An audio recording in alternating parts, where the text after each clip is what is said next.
East African Republic. On October the 21st, 1969, there took place a bloodless socialist revolution in Somalia, one of whose first aims was to forge a healthy economy based upon the united talents of her people.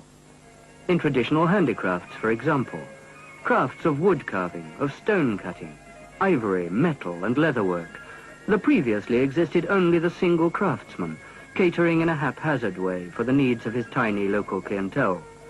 The revolution changed that, setting up fully equipped cooperatives, in which the craftsman's skills could be enhanced through contact with his fellows, in which he could create more and better goods for an expanding market, including a hard currency market overseas.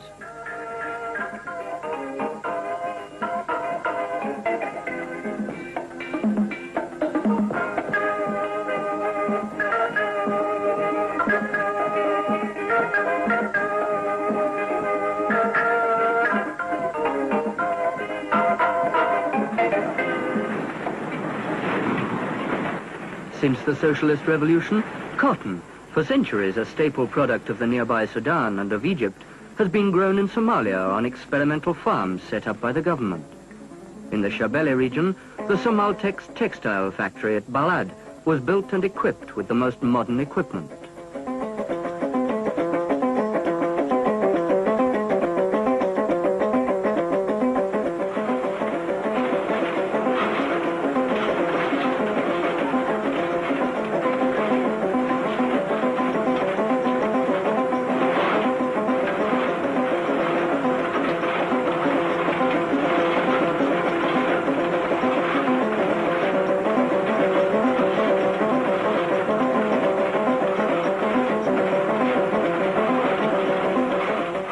The intention at the outset was to make the country self-sufficient in bleached and dyed cotton fabrics, an objective now achieved with an annual production of 10 million yards.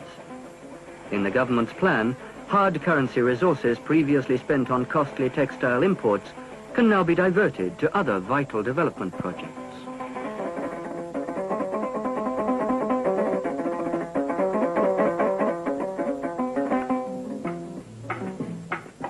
Weaving and pattern making have always been traditional Somali crafts, and the new freedoms offered by a domestic textile industry are encouraging still further these already developed skills.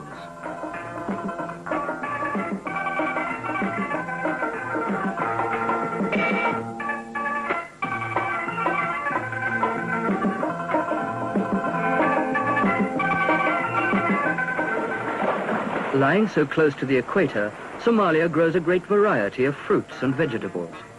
To package these for sale and export, the government built the huge Etop factory at Afgoy. Its positioning is excellent, lying in the very center of the fruit-growing district of the Shabelle and close to Mogadishu's export harbor.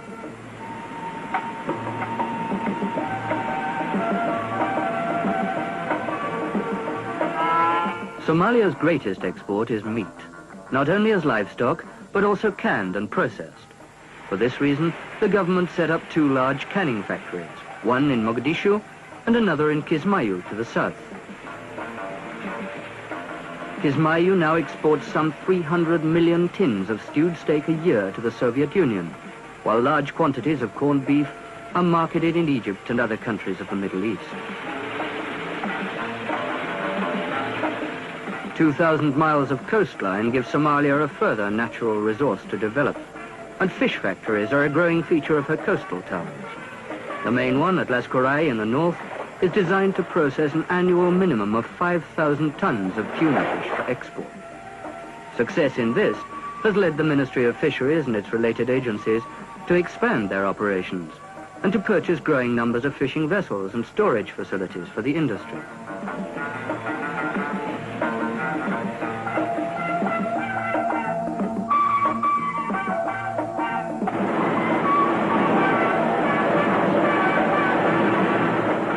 Before the revolution, Somalia's domestic needs were met almost entirely by costly foreign imports. Since 1969, she has gone a long way towards rectifying the situation.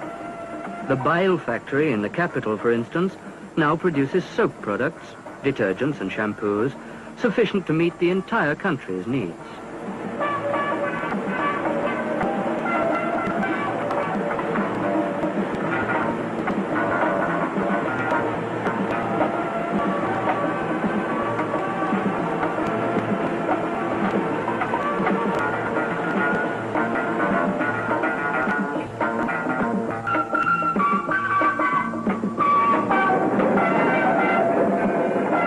Another light industry developed since the revolution is that of tile making and ceramics here in Mogadishu.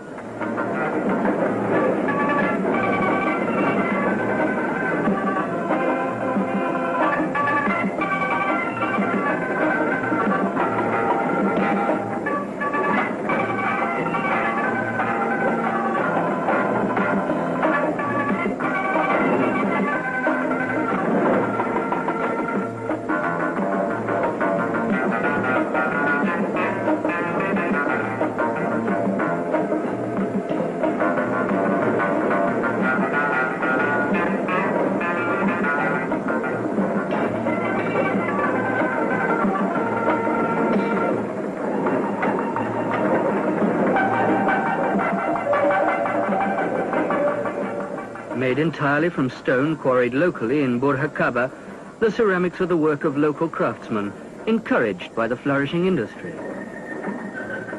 The finished product now meets not only the nation's needs, but also forms a small but useful source of hard currency revenue through export sales to Somalia's Arab neighbors.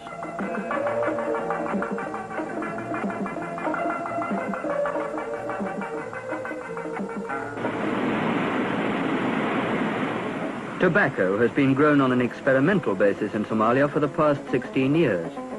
Following the revolution, the government undertook to build a cigarette factory in Mogadishu that now turns out over 1 million cigarettes a day.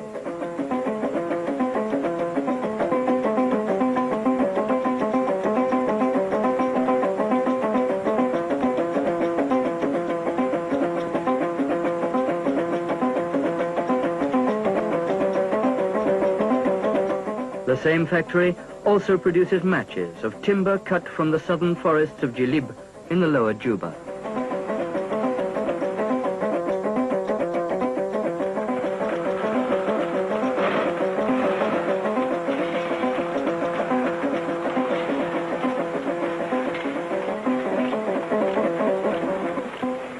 This factory, recently built in Mogadishu, is designed to make pasta, spaghetti, macaroni, rigate, from Somali maize, with the aim of making the country self-sufficient in these very essential, very basic foodstuffs.